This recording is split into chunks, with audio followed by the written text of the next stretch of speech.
my model to success has always been trying to outwork people around me. It's just do what they're not willing to do. This is the Yield Coach Show, episode 38.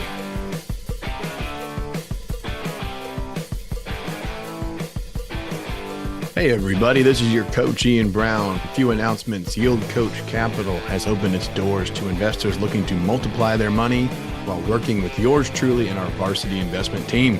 We recently closed our 170-acre Gainesville, Florida industrial tract, and our limited partner investors are on pace to make 2.5 times or more on their money. That opportunity is gone, but don't miss the next one. Be sure to join our investor list and never miss a deal again. You can join our investor list by the portal, which is in the show notes of this podcast. It's in our Instagram bio link, and you can also do it at yield-coach.com. If you join our investor list, we will get you the free gift, 107 questions to ask a deal sponsor, and a discount to our Employee to Entrepreneur video course, which is packed full of information and case studies to kickstart your investment success. Now is your time to take the field.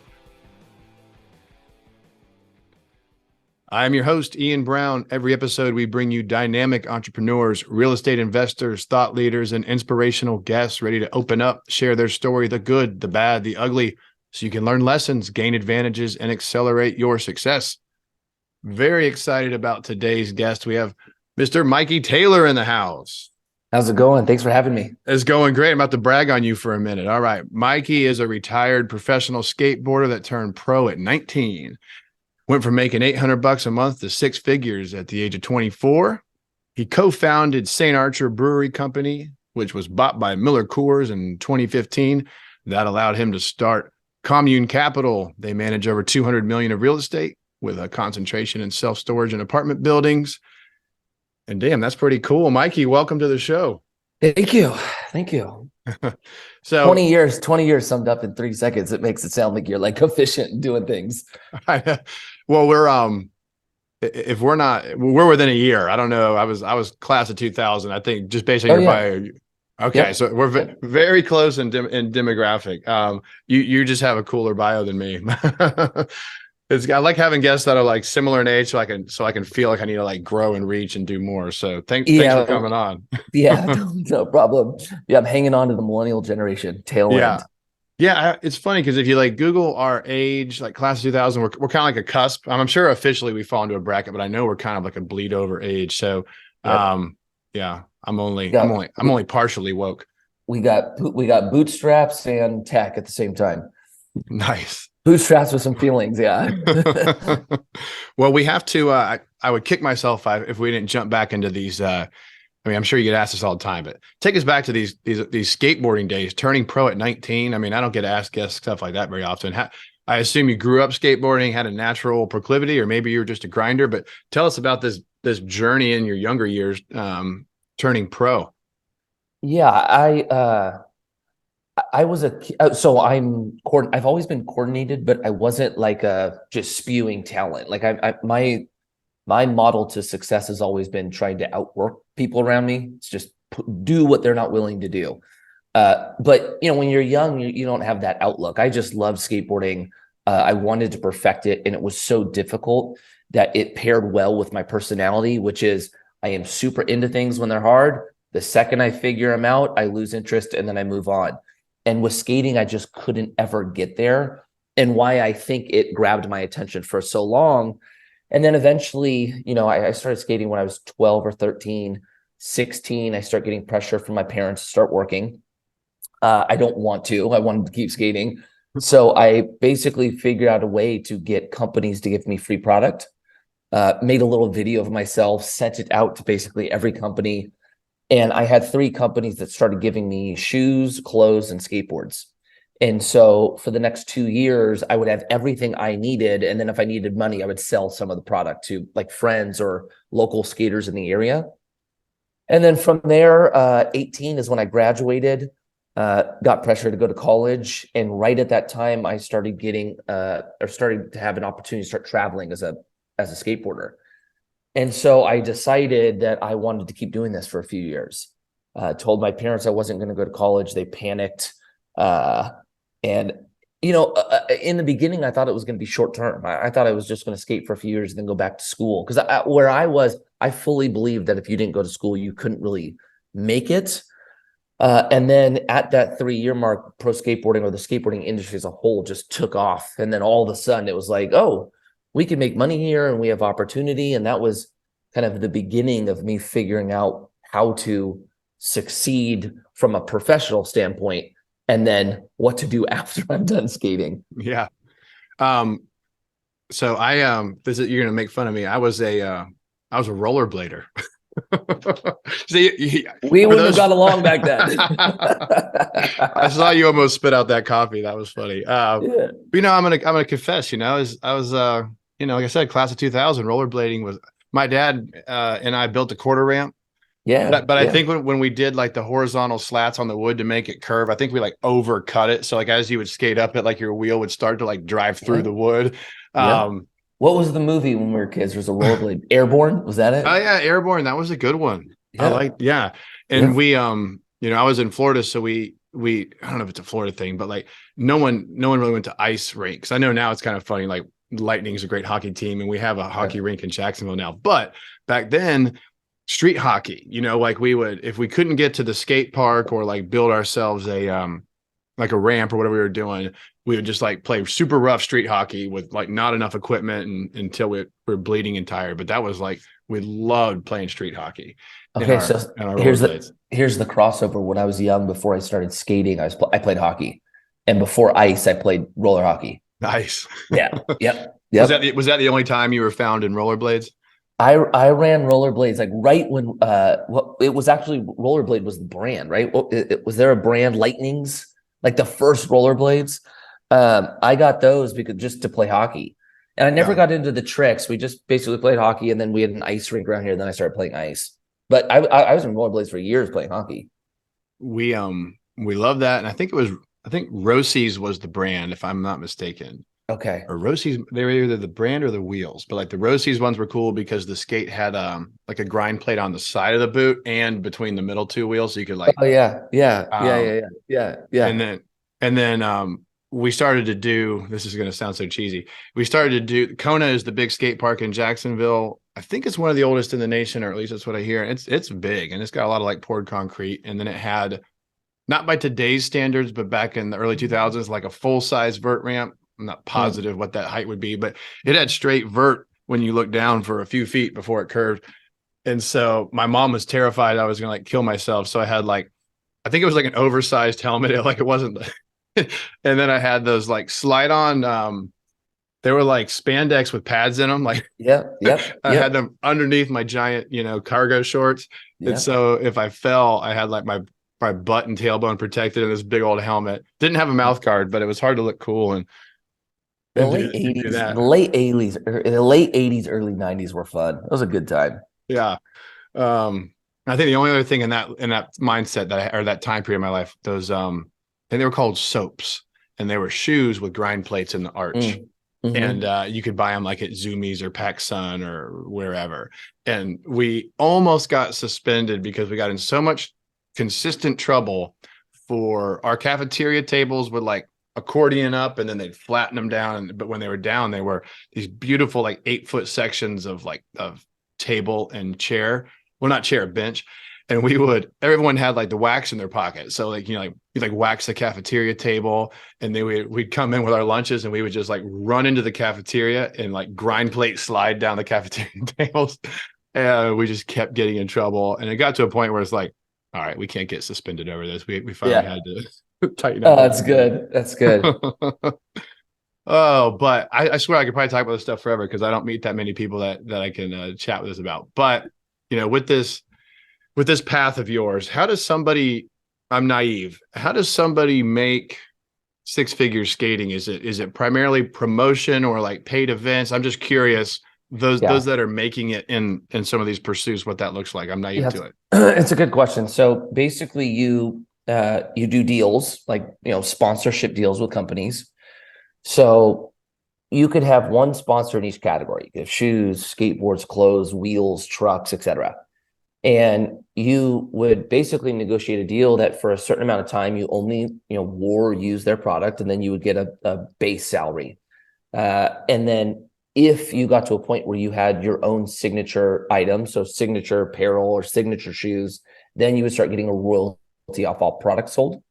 And then if you ever skated contests, and did well, that could be your maybe additional income stream. Or, if you ever had a photo in a magazine, you were wearing a shirt, you then opened up photo incentive, stuff like that. But the base was what we all focused on because we knew that was the floor. And then anything we did on top of that, that was icing on the cake. Mm-hmm.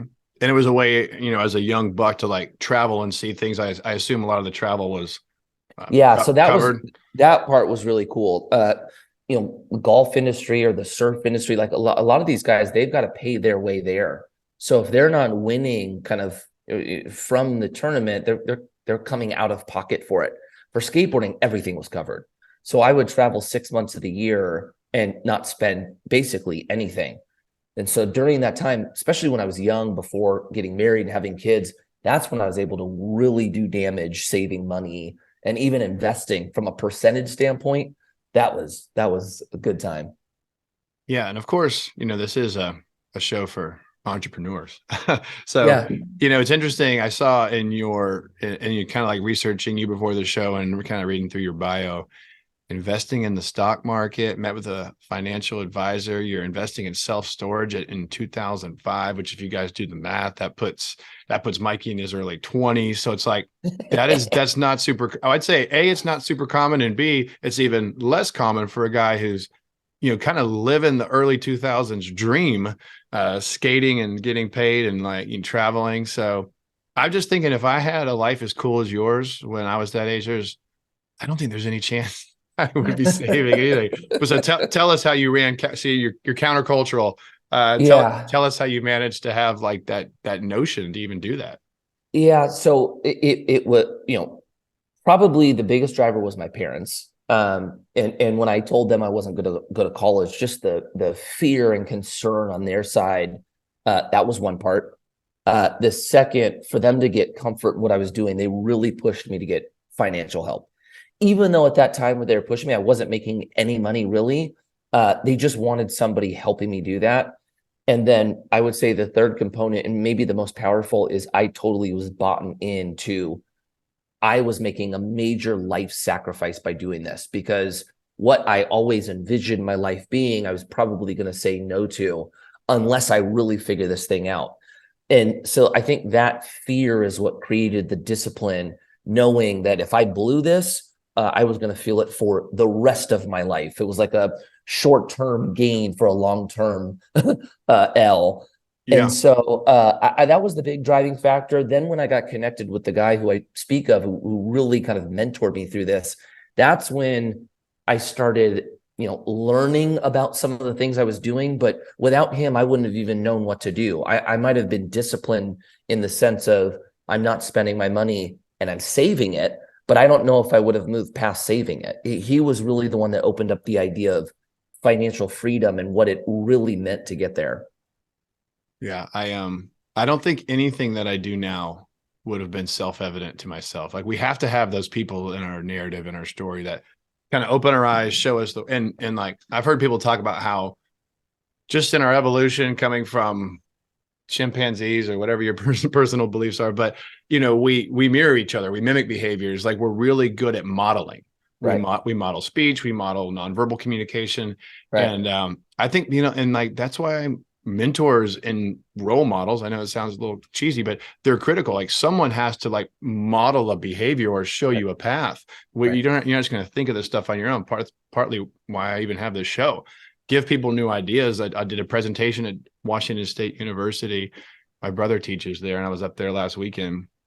He's in the School of Business, and just throwing up like Robert Kiyosaki's cash flow quadrants, ESBI, try to get to this side. Here's your, like, there were 4 hands that went up out of 50 that had even seen that exhibit. And I was like, this is good. Like, the earlier you can see these kind of notions, assets, liabilities, thinking about your future, thinking about your spending, which is not a sexy topic. People like just gloss over if you start talking about budgeting and personal finance. They get a little more excited for like your swing for the fences. entrepreneurial pursuits, myself included. I mean, I get more excited about this deal I just closed a couple of weeks ago than like skimming Yep. $200 a month off of like subscriptions that I don't need. But hey, I try to treat them with equal enthusiasm. Um, Yep. but here That's you right. are, I saw in your bio this self-storage investment in 2005. I mean, it's a kick-ass commercial asset class. Tell us, how did you end up and what did that look like? This '05 self-storage soiree and intro. So self-storage came from my mentor, who my mom connected me with. His brother ran a storage portfolio. And Randy, who's my mentor, when we were looking at what I was investing in, I invested in storage a little bit after 2005. But when we were looking at investing in real estate, in the beginning, I didn't have enough the challenge with real estate is barrier to entry is high. So there was a point where I had to start really stacking to be able to get the minimum investment in. But there were years where he would tell me about their self-storage business. And then when I got to the point where I was like, okay, it's go time, I didn't really know what questions to ask. I was really relying on him when he was going through kind of the educational moment of what they do, right? They went after big box retail that was vacant. They would repurpose it into storage. I didn't even truly understand what went into that. The only thing I grasped at that time was something he said, and it was behavioral. It was, think about you. Think about all the stuff you have. If I were to say, Mikey, you have to get rid of 80% of it tomorrow, would you do it? And I was like, no, I'd find somewhere to put it. He's like, bingo. So that is basically what happens. If you're ever going through a life cycle, you're typically viewing it as temporary. You need something to do with those things. If you're upgrading, you have like all this old stuff that means something to you. A lot of people don't want it just laying around in open sight, but they don't want to let go of it. And that I understood. I understood like hoarding or hanging on to things. And then when I heard the idea of like, you just build all these garages, you put your stuff in it, you charge, a rent or fee, and then you pay your expenses, you pay your debt, and then investors get the cash flow. There was something about that model where I went, I understand that. So then I invested, and then I started seeing, they paid out quarterly. So I started seeing a quarterly dividend pump off this thing. And there was something so comforting in that. It was like, oh my gosh, I understand this and it's working. And then the view of how I wanted to achieve financial freedom, specifically on the cash flow element or the dividend element, I really started leaning more towards real estate and probably started moving away from maybe stocks and bonds or some other more conventional stuff I was doing. I loved it. I was all in on it. And then as it started, everyone in here that's listening that invests in real estate, you go through your appreciation or your value add. There's a cash out refi and all of a sudden there's a distribution, or there were so many kind of pops that would happen along the way. I don't want to say so many. It didn't happen every week, but when a pop would happen, it was like, here's my wealth build kind of moment. And then you just stick it back into the machine. And it was cool. I just became all in on it. I really like the way you said that. And it's true. It's, I'll call it pop money sometimes on the show. And whether you're in, because I do, my core background is legal, brokerage, and appraisal. At the moment, I'm pretty much a 100% investor, do a little bit of niche service and brokerage work, but almost all investment. So, but my point is like the brokerage world has pop money. The legal world, unless you're doing like eminent domain or personal injury, it generally doesn't. So I actually found the brokerage of all things to somewhat train me to get used to pop and hold, pop and hold. I heard somebody call that hang time, like that period. And like, if you don't have enough hang time, like you'll just quite literally just crash. And so, or you ride 2 horses or 3 or whatever, because you got something that keeps the lights on and then something that pops, and then you have your hang time. And it's really a delicate balance. I think that's one of the hardest things to get used to as an investor. If you're going to go kind of full time with it, is like, how do I manage pop and hang time? And if those hang times are too unpredictable, can I add something in between that's like service oriented that would give me like some steady cash flow? Right. It's kind of a nuanced question, but so you went from few years there, professional skating. How did you end up jumping in as an investor? and maybe this is too narrow of a question, but you have, I don't know if it was a syndication or what that deal looked like, but how'd you get yourself into that first storage deal? I think some people might be curious. Yeah. So the first deal, it was not a syndication. It was actually a fund Okay. that I went into. It was an open-ended fund, which I'll just explain it for those that don't know. A syndication, basically, you're investing in one deal, and that is it in that deal. A fund, typically, you're investing in multiple deals, although nowadays it doesn't have to be that way, but usually you're investing in multiple deals. And if it's closed-ended, there's a window in which you're raising money, they close it, and that's it. An open-ended fund, basically, it I don't want to say it operates more like a public REIT, but think of it through the lens of they're always growing it, and there's typically openings to come into that fund throughout a long period of time. For that fund, though, it wasn't always open. There'd be moments where it was open, they'd close it. Then when they need more capital because they'd have more deals, then it would open again. That was basically my entry in. I started investing completely passively because I was focusing on skateboarding back then. And so my model was focus on the thing that can earn me the most, and then take that money and put it into things that could work. It was just a very simple system. So then there was storage. After storage, the same group started a debt fund. So then I was participating in investment that was lending on commercial assets, and that sparked off pure cash flow for me. And then the storage was like a growth plus cash flow, but it was more focused on growth. I have, I'm currently seller financing. So I bought, repositioned, and sold a property really quickly, like 6 weeks, like bought it, knocked down the grass, did a trash out, put it up for sale, sold it. And I was like, ooh, it's too short to 1031. You're supposed to have a year to 1031 something. I was like, man, that's a really quick flip.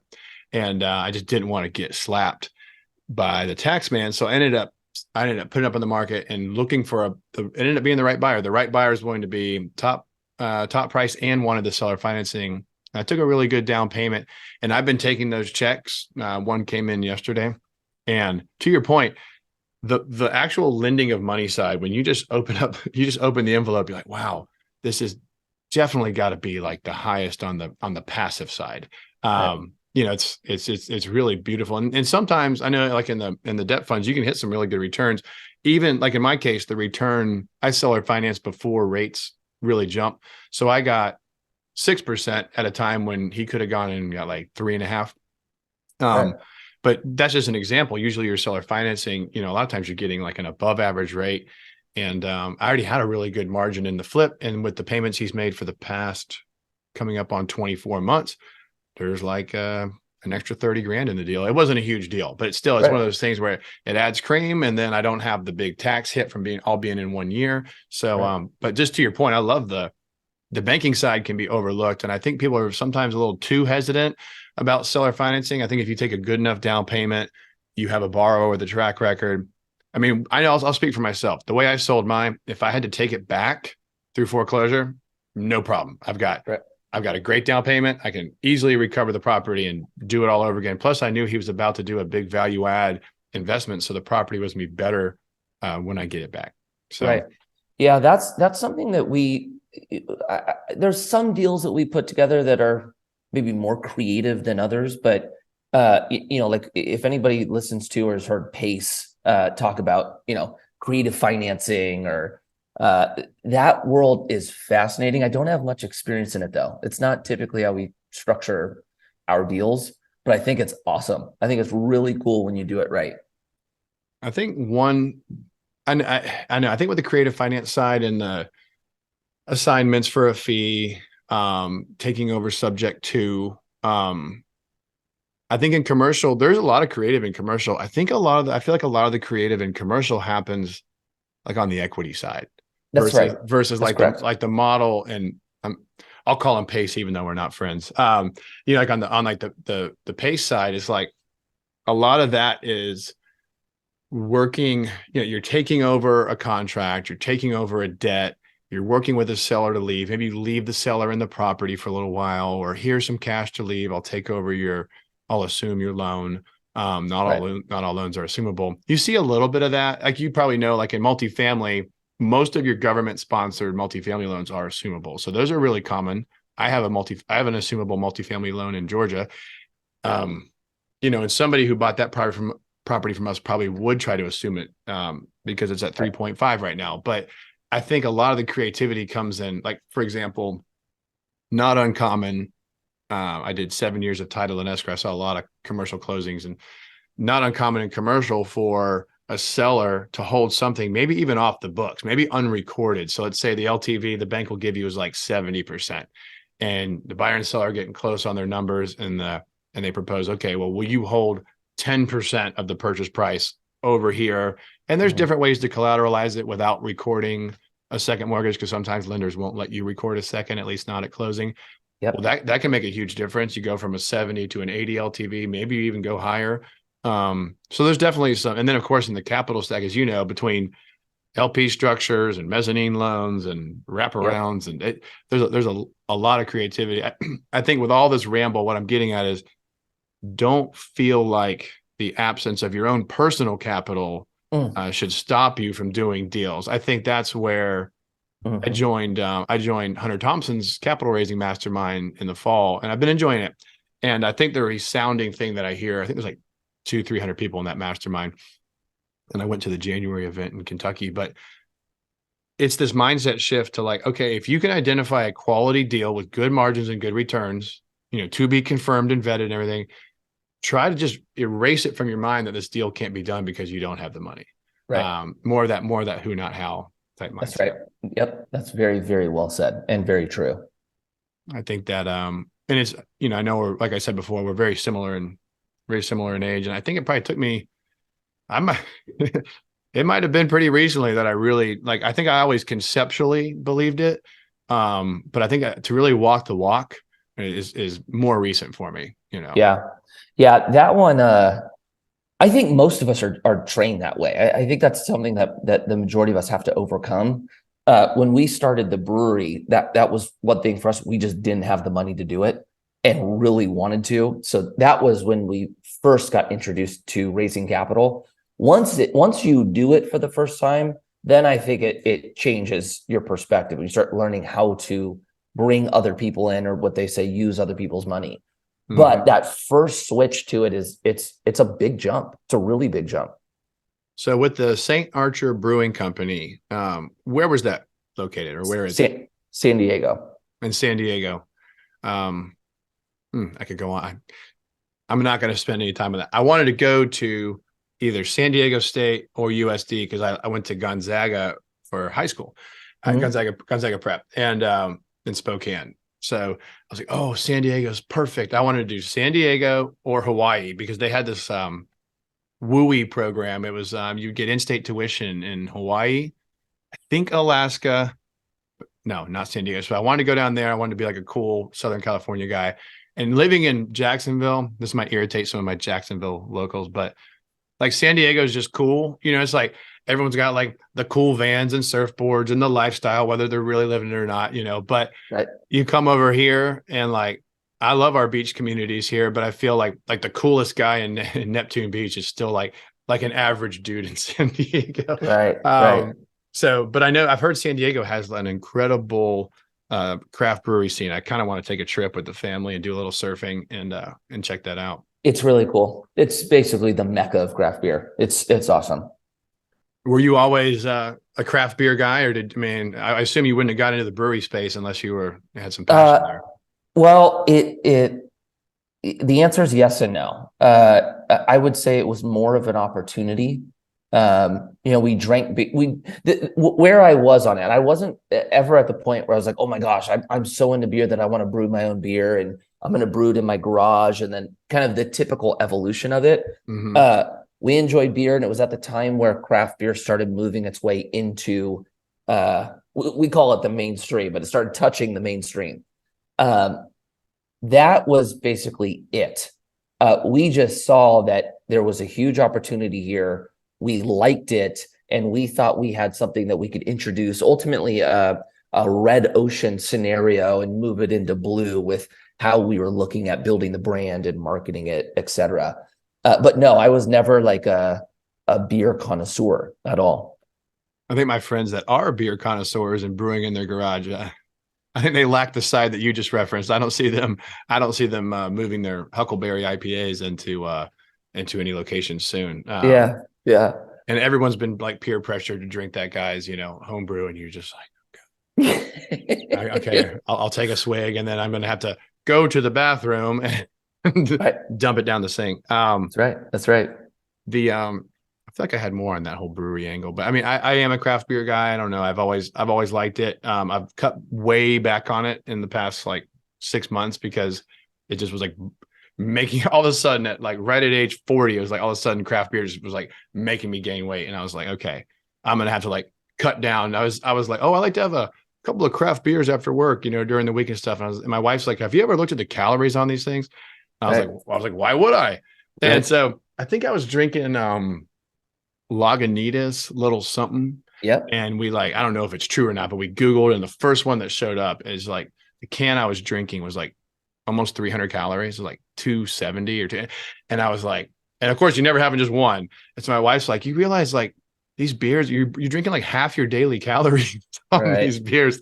So I had to kind of back it down a little bit. Yeah, I got to that age. We're at the same age where I have to start paying attention to what I eat and drink.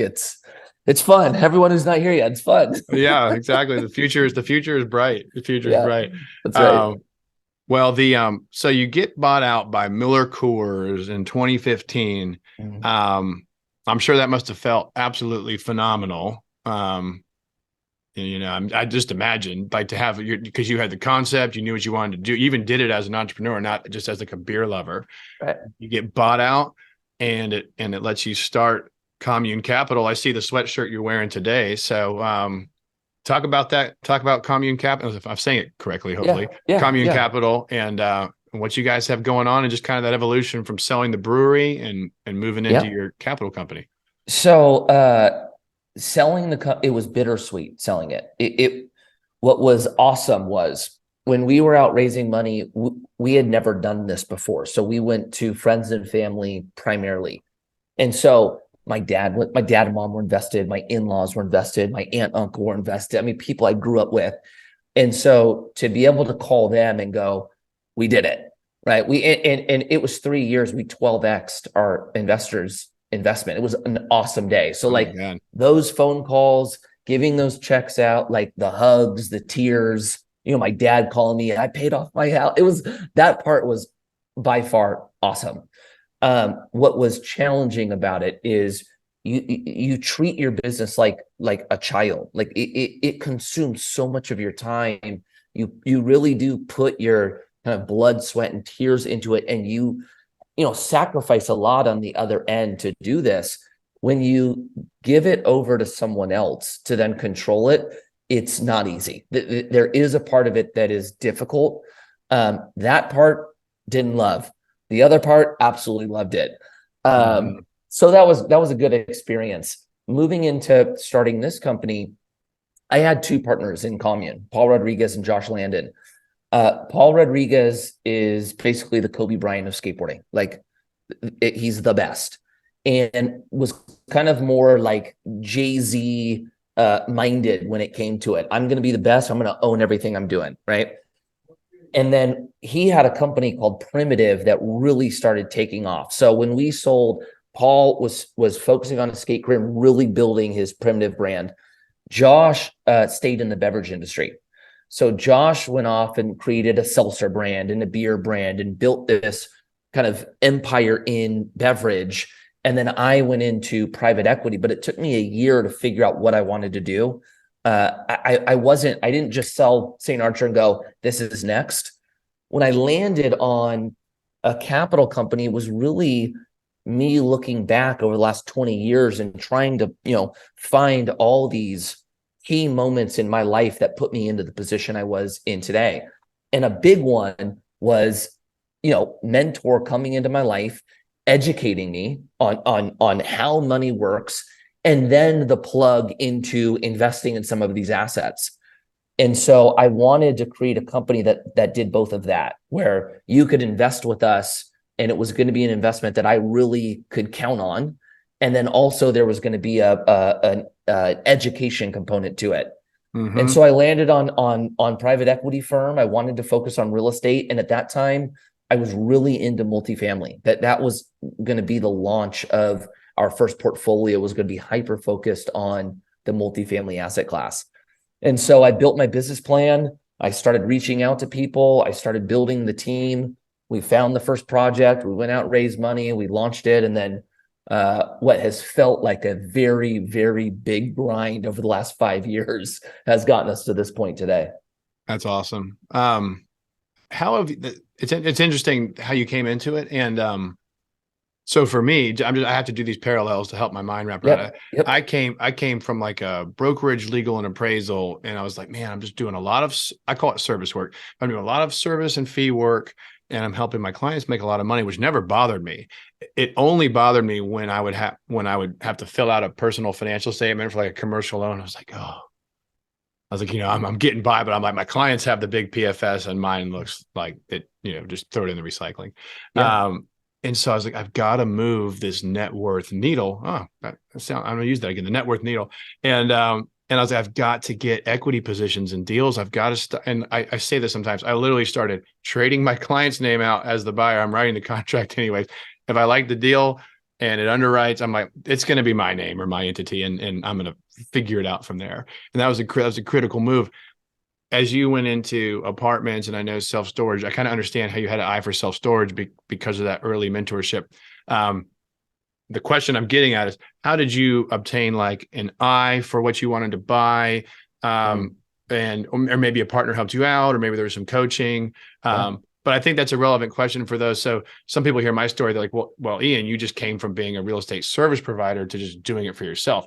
I think it's a little more interesting. You jump from, professional skateboarding, not a traditional undergrad experience, and then boom, here you are, kicking ass. So can you speak to that a little bit? Yeah. So what I'll start by saying, I think this will be good for the audience. I think most people in our industry are more similar to your story. They're in the industry, they're making money, but they're watching or doing business with others and seeing how they're doing it. And they go, wait a minute, there's nothing that stops me from doing what you're doing. I'm actually the gatekeeper in some regard. I'm going to participate on that side. I see that a lot. In the beginning, that was an insecurity for me, coming in the way I did. I came into real estate the same exact way we came into beer. Like when you asked me about, was I a beer nerd? Was I a beer connoisseur? I wasn't. I was more entrepreneurial and liked beer. And ultimately, we built a team and a brand around the product. That is how I go at basically business. Same thing happened with multifamily. I invested in the asset class, but I invested passively. I was not the expert like you. I would rely on the team around me to provide these basically investments. And then, I would maybe do my due diligence, but by and large, they were the ones doing everything. When I went to start this company, it was through the lens of, I have the idea, I have the vision, this is what I want to accomplish. Now, how do I build it out? And so my first run was, and thankfully I got to the point where I knew what my skills were. I am not an operator. I am not the person that is going to keep the group together and efficiently moving forward. I'm the one who has the ideas. I can get people basically to rally behind that idea, and I could freaking, create a lot of energy moving forward, but it's wild energy. I need kind of the person to keep us focused. So that is always my first go. I have to have a COO. First and foremost, that's the first look. And then I just started looking at all the other pieces I needed to bring into the pie to then basically have a successful business. In that, though, there was an education component. My view on education, I don't need to be the master at it. I need to understand things at a high level. So when we started looking at apartments, it was, where do I want to buy? I knew location-wise what I wanted to do, and I knew finished product was what I wanted to do. Other than that, there was probably a year where I was consuming as much as I could, but the blessing was I was also able to consume off the people that I was bringing in that had a long track record of experience, 30 plus years. Mm-hmm. So with all that said, I'm a believer in knowing what you are good at, bringing the team together and you collectively accomplishing what it is you're setting off to do, as opposed to me feeling like I need to understand every single aspect of the business. I guess it's more of a Henry Ford kind of view of building. Thank you. And that was a damn good answer. And I think there's a couple of things I want to tease out of that. One is self-awareness. Clearly by that answer, you have spent some time, or through trial and error, you have become very self-aware. For me, it was more trial and error. I've like totally embraced like personality assessments. I did the Clifton Strengths one through Gallup. You know, a lot of people have done 16 personalities or DISC or whatever. Guys, if you're not doing these, do them. There's something really insightful and humbling and honest about this. Isn't like a counselor where you can look across the couch and they tell you something about yourself and you're like, BS, you don't know me. But when you take a neutral assessment and you read, especially if you take a few of them, start to look at your strengths. I mean, Mikey's saying, you know, ideas, momentum, vision, all these things. These are like core personality characteristics that obviously you know you have. And I feel like it would have been, if you didn't know that about yourself, it would have been super tempting to try to be the operator or the COO, the underwriter. You're in Excel spreadsheets, you're writing offers, you're losing your mind, you're talking to bankers, you're juggling vendors, and you're like, this is not me. And the big reason why I think this is so important is everyone says journey. I think it's the right word, but this journey that we're on is, it can be a long one and it's going to have ups and downs. If you don't have self-awareness and you don't work in your core competency that fulfills you, you're going to burn out or be miserable. I mean, some people are so gritty, they won't burn out. They'll just be unhappy forever. So I just think that's a really critical takeaway. Even if you're not a real estate person, work in your core competency. And, you know, you mentioned Henry Ford. I think Rocket Fuel is a good book, Who Not How, some of these ones, but they essentially break the world into visionaries and integrators. Right. And clearly, you know, you're a visionary. I'm sure you score real high on that quiz in the book. I did. Yeah, I am not an integrator. So I'm just going to kind of add a couple things onto what you just said, because it's very valuable and you nailed it all.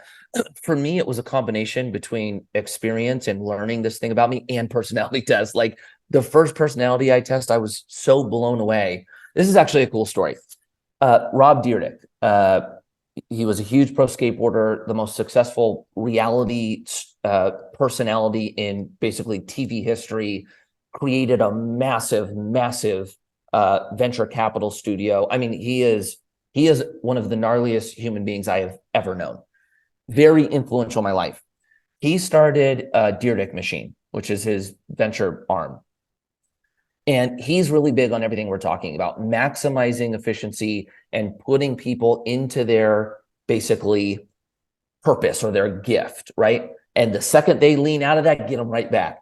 And so I heard about this test that he did to all of his employees to make sure he was building the most sound team and putting people in all the right places, right? It was an insight test. And his president is the one who was telling me the story that he did his personality test. The person did a 2-hour debrief with him, and it freaked him out because he felt like the person debriefing him knew more about him than he knew himself, right? And I'm like, Brian, how do I get this test? I got to do this, right? And he's like, I got you. So then all of a sudden I get Mikey Taylor from Dyrdek, Machine. And I did this test and I did the 2-hour debrief, and it was the same experience. It was like, oh my gosh, you basically know why I make every decision I make. But what was beneficial about it, and this is why I think it's equally as important, it started talking about all the people that have a hard time with my personality. So I will say things that I think are I'm articulating well. This kind of goes into the love language conversation, but how the person next to me with the different personality is interpreting that is negative. And there's actually friction and challenge due to that. So it starts basically teaching you how your personality needs to communicate with the different personality that's working with you so that you guys can create a good partnership that actually progresses forward. That was so valuable for me.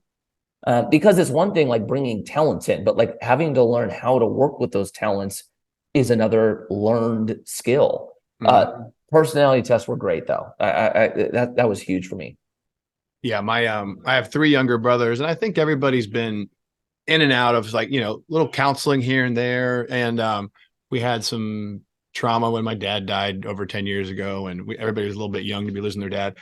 And I must confess, I actually did not go to counseling, and maybe I should have. And I just kind of like stuck my head down, went to law school, did my title in escrow and brokerage and appraisal. I just like wanted to work and get my degrees.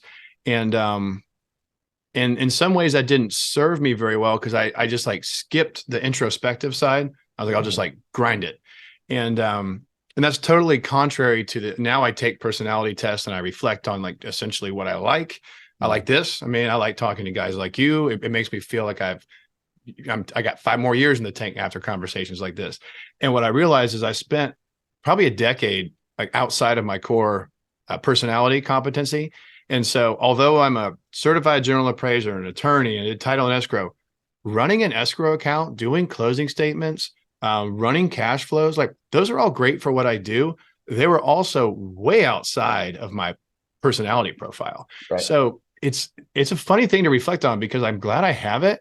There's no way in hell starting like now fresh. If I was coming from an outside industry, I would not even enter that. I would do exactly what you're talking about. I would find my team. I would who not how that thing and get out of my own way and be happier. I enjoy working in, I'll call it real estate and investments more now than ever. And it's largely due to what we just talked about. It's just alignment of personality and how you're spending your time. That's right. That's absolutely right. And just touching on this, because I had to learn this one too. If you're someone like us, because I'm the same way, and when there's trauma or stress or anything in your life, you basically move into working or not having to deal with the emotion and distracting yourself into work, which is definitely what I did for a long time. Here comes the challenge and why I would recommend everyone moving out of this cycle. And it's going to sound a little bit kind of, what would you say, mindset-y or a little bit woo-foo, but it is absolutely true. If you don't get the emotion or the trauma that you're holding out of your body, it will build up and your body will actually start shutting down. So if we're all in this game for longevity, right? The only thing that we want to avoid is burnout. To do that, you need to make sure that you're always putting yourself in a position to manage stress, because building anything is stressful. And if you're hanging on to issues and not dealing with them, you're getting closer and closer to your max limit of what you can handle. And then you're going to break, and then you're going to get taken out of the game. And then it's going to take you a lot longer to get back in. Avoid that. So don't look at it as, oh, this is new age and I need to, talk about my feelings. Look at it as you're here to succeed for a long time. If you don't get this crap out of you, it's going to stop that from happening. Well said. Well said. The mastermind I'm in, again, some of the stuff sounds a little bit like pep rally and cheesy, but like, hey, we did the work, we did the grind. So I don't mind layering on some of this mindset stuff. Okay. And one thing that was said that kind of stuck with me, and honestly, it's going to sound a little cheesy to some people, but it's the entrepreneur's job to maintain an invincible mindset. And that was the word, invincible. And what that means is you need to do whatever it takes to maintain an invincible mindset, because what we're doing will try to chop you down. It'll get you some days. You will be chopped down some days. And in my opinion, this all ties together by doing what you're good at and fulfilled by, that are in your passions within the team. That's going to make you feel invincible. You're better at it and you can lead with it or serve with it. Right. And you won't feel real invincible when you're working outside of your core competency for 10 years. You're probably going to want to quit. Right. That's absolutely right. 100%. I like to talk. Do you want to jump into maybe some of the types of deals Commune Capital's doing now? Right. Sure. Maybe location, like kind of how you like to put together your deals, and then we'll kind of go from there. Yeah, let's do it. Right now, we run. So the 2 asset classes we focus on, storage and multifamily. We have a debt portfolio that we just spun up, just with everything going on with the Fed and interest rates, and us moving out of a yield-starved environment. But by and large, multifamily is the portfolio with a lot of deal flow coming at us. That's the thing that's changed for us over the last few years. Storage right now at the moment, we are sitting on a lot of cash. We are struggling to find deals that pencil. And so storage is on, it's maintaining, and we're doing our thing. And we're looking for deals. Multifamily is what we're raising capital for right now. We are hyper focused on California, which a lot of investors sit here and go, why? But our view, and we just spun up this new fund for this, California is difficult. Our policy gets in the way of adding supply. And a lot of these, a lot of these things like the mansion tax and all of these taxes drive investors out of California. But California is still so desirable and our supply is so far below demand that we like the idea of helping get that supply higher to that demand. And we like the idea that all the difficulties in California keep competition out, which drives our prices up. So we are hyper focused on California. We're looking for things that we can repurpose or redevelop. Right now, our two new projects are redevelopment plays. Repurposing is a little bit trickier, but I think the new asset that's going to open up for us here is going to be office into multifamily. And so that's basically what we're doing. We're in the middle of a capital raise. Our next project in San Diego is targeted to close in about 3 weeks. And then we have another one following in Ventura. And then we have one in Redondo Beach under contract.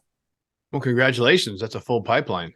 We have a pipeline right now. And that's something unique to kind of the multifamily side. Storage 2 years ago, pipeline opened up for us and then kind of slowed down.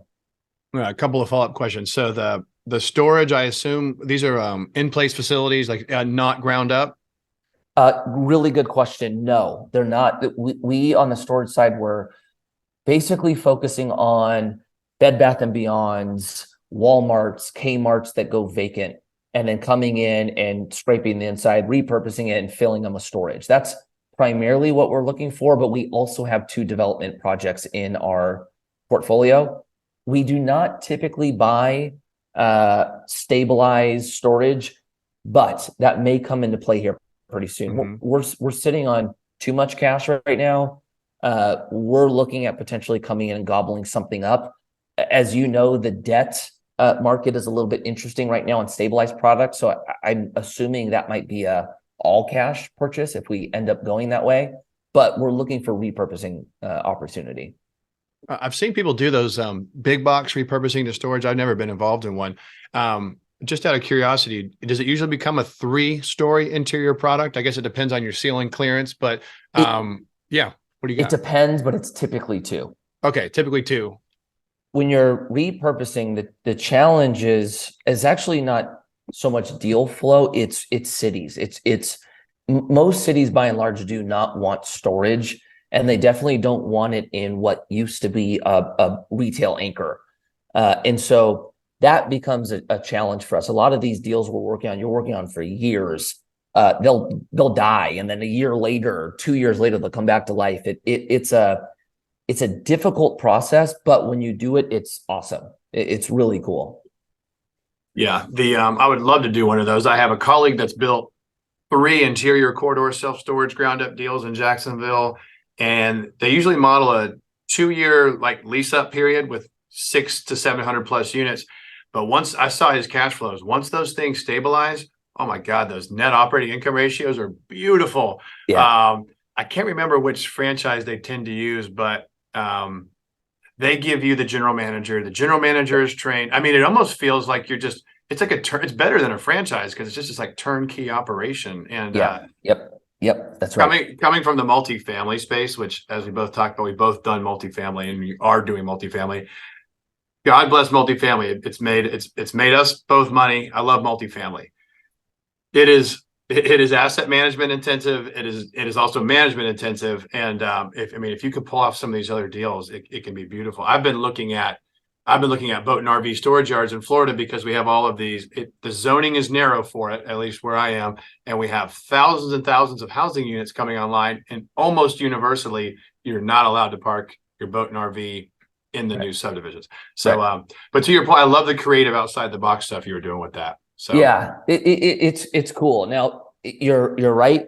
Storage can become a cash machine. They take longer to stabilize. than multifamily does, which, depending on the investor, is if you're preparing them for that, you can overcome that hurdle. But when they're on, they're on. Multifamily, though, for a personality like me, there's more control over experience and vibe and making it special. That part I like about multifamily. You're talking about people's homes, so it's like anything. There's pros and cons to all of this, but I enjoy both. I really do like both asset classes. Is there anything you have a unique story, unique background, unique perspective? Anything you're doing with your multifamily projects that, to your knowledge, is uncommon? Because you have a little bit different lens you're looking through. So you change the vibe. And I can think of some creative ways there you change a multifamily vibe. I've never been fortunate enough to own multifamily that there was a lot of vibe work. I was more like in your kind of C minus class. What kind of stuff do you like to do? Right. So I would say there's something we're doing very different on how we bring on investors. But as far as like the product goes, how we look at a lot of these apartments is like, can we create let me think how I can say this the correct way. Can we create a place that offers what the Gen Z or maybe lower end millennial generation are looking for that most real estate investors would not think of, right? Like, in my perspective, especially Gen Z, these are content creators from birth, right? Even if they're not influencers and have a following, they grew up with their phone and social media is a part of their daily life, right? And so little things that maybe some of our competitors wouldn't think of, like, what does the background look like every time a tenant picks up their phone to film them? And can you create an environment that has a studio-esque like environment? So it's great for content creation, right? Something we did on an apartment that we just sold in Long Beach, actually. We had a artist come out. His name's Mark Oblo, really, really phenomenal artist, but he's hot on like New York, LA, Japan, like the core scene. He is beyond influential, right? Mark, can you come create a massive piece on the whole side of our building? Yeah, I could totally do that. What do you want?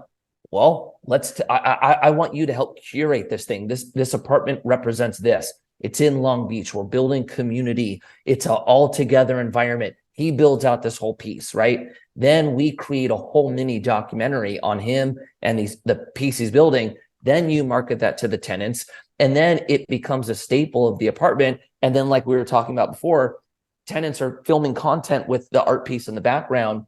It's now adding value to the tenant because they can create content, makes it look cool. It's adding value to the artist that we just created and creates a story around the apartment as a whole. That's basically what you're trying to do. How can I create stories around what we're building? One of the new projects that we're doing in Ventura, it's got retail below. So we get 6,000 feet below. I believe it's a 42 unit build. That gives you an opportunity to really curate experience when you can control what retail goes in. And coming from my past life in, beverage, and then even with skateboarding, you're building brands. That is one way that I think we're going to be able to strategically place the right retail that really complements not only the tenants, but the total project that we're building. Your brand building. Anytime you can look at it as at an apartment as a brand, you're gonna build something special, considering you know how to build brands. That's brilliant. That's awesome. I never expected that answer. It makes total sense as you say it, and kind of makes me want to think twice about rebranding. And you know what? I'll give everyone a hit right here too, because this is something we're testing. I think it's going to be great. A new apartment that we're building. It's about 90 units, overlooks the water. We're like 400 feet from the water, right? Stunning in Ventura. When we were pitching it to investors, we came up with this idea of like, what if we leave one unit fully furnished, and that is available to the investors that come into this deal? They get to use it for a week out of the year, however we do it, right? And our company has to pay that fee, the rent that we would charge, the company pays. But I was like, I think our investors would love this. When we were out pitching, that's what everyone talked about. Wait a minute, I get to have a unit on the beach overlooking the waterfront. Yes, it became a story point. Find ways, if possible, to do stuff like that. That was a huge success for us. Oh man, that's wonderful. You've inspired me to do new and creative things. That's really, really clever. All right, let's talk about some resources, things that you like to consume, maybe a couple, if it's a book, a podcast, what do you like to listen to or consume to kind of get your mind right? Okay, so there's books that I read early on that were really important in building the foundation. So if this is the beginning of somebody's, let's call it, journey into finance or real estate investing, the books that were huge for me, Rich Dad Poor Dad, that was the gateway drug for me. Richest Man in Babylon was great for kind of the money management or discipline. Intelligent Investor, Set for Life. If you haven't read that book, it's a phenomenal real estate book. Today, I get, as far as like podcasts or books that I'm reading, I tend to cycle from being podcast heavy and then I'm off podcast and I'm book heavy. Right now, I'm more podcast heavy, and a lot of the podcasts that I'm listening to right now are more it's economics or more of the political world right now. I ran for city council in my area and I won, so I'm now a council member in Thousand Oaks. So that's Congratulations. Thank you. So I'm in an early stage of learning that side. So that's kind of where the consumption is lately. But some of the apartments or some of the podcasts I was on, Lifetime Cashflow with Rod Cleef last month in Florida. He's awesome. Really enjoyed that podcast. Yeah, Apartment building investing was, I think he changed the name, but Michael Blanc. He had a good podcast. Bigger Pockets is a phenomenal platform when it comes to real estate education. There's some discords popping out right now that they have good communities going on with.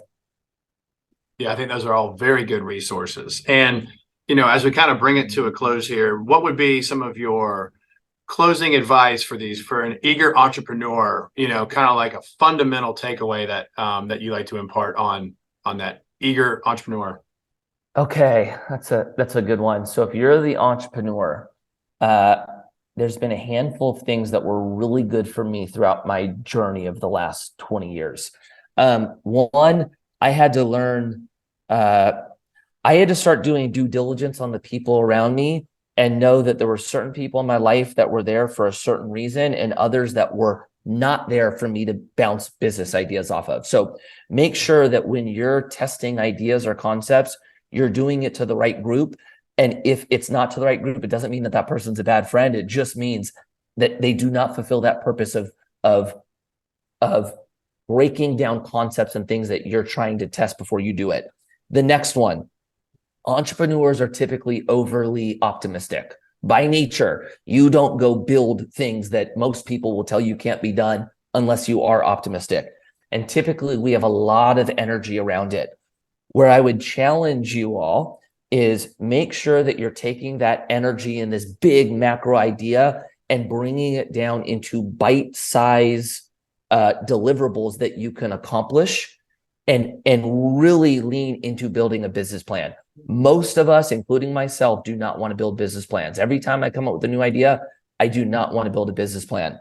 But when I do, it focuses or forces me to go into what it's actually going to take to accomplish it, and then start presenting it to people and let people break it apart until you have an actual plan that you can create action on. And once you're at that point, all you focus on is the step forward. That's all. Take a step forward. You build out that model, you're going to be great. That was killer. I'm not even going to try to add to it. Where can people find you, follow you, learn more about you, get into the Mikey Taylor ecosystem? So you can go on any platform, just search Mikey Taylor. I'm going to come up. I'm verified on some of these platforms. That doesn't matter anymore, but you should be able to follow at Instagram. I'm Mikey Taylor, TikTok, I'm Mikey Taylor, same with YouTube, and then everything else. Awesome. Mikey, thanks for your time, man. Seriously, this was a really, really good episode. Ian, thank you. I appreciate your patience coming on as well. Oh, great. All right, everybody. I hope you took as much from this as I did. This was a great interview with Mikey Taylor. Be sure to share this episode with a friend. Help us all grow together. It makes a huge difference. Share it, follow it. And we're on all the socials as well, at Yield Coach, Insta, Facebook, YouTube, everything. A little weak on TikTok, but it's there. And we're trying to have some fun along the way. So shout out, DM, let us know what you think of everything. For now, that's a wrap on the show. And I'm your coach, Ian Brown, signing off and reminding everyone to lace up and leave it all on the field. Yield Coach out.